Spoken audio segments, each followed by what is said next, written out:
Hello everybody, this video is about the evaluative space model. So and this discussion of the evaluative space model is most pertinent to our discussion of impression formation.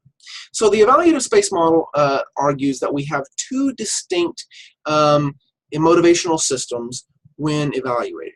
And when we're evaluating people, those motivational systems are not equally influential.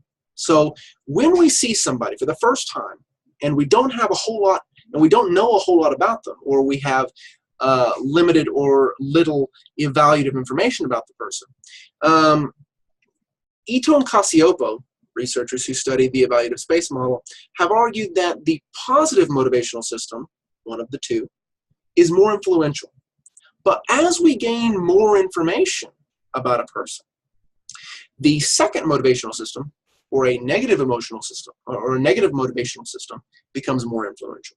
So so when we're first meeting a person, we don't know much about them, our positive motivational system is intact, or is more impactful, and we tend to give people the benefit of the doubt.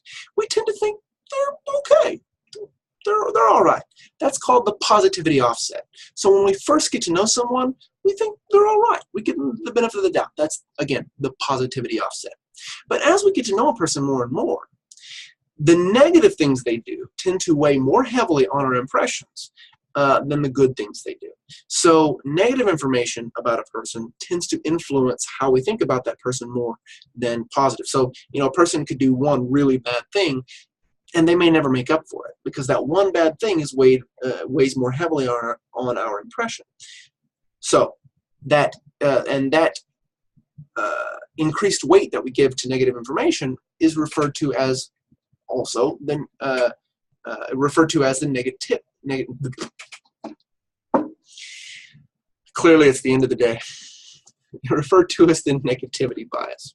All right. So when we meet somebody for the first time, we tend to give them the benefit of the doubt.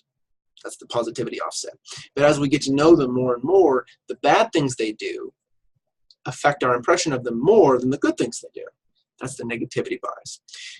Now, why does that happen? Again, as I mentioned at the top of the video, when we don't have a whole lot of information about someone, the positive motivational system is more influential in our impression formation, in the impression that we form of other people. But as we gain more evaluative information, as we learn more about the person, our negative motivational system becomes more influential. So the negative information is weighted more heavily than the positive information.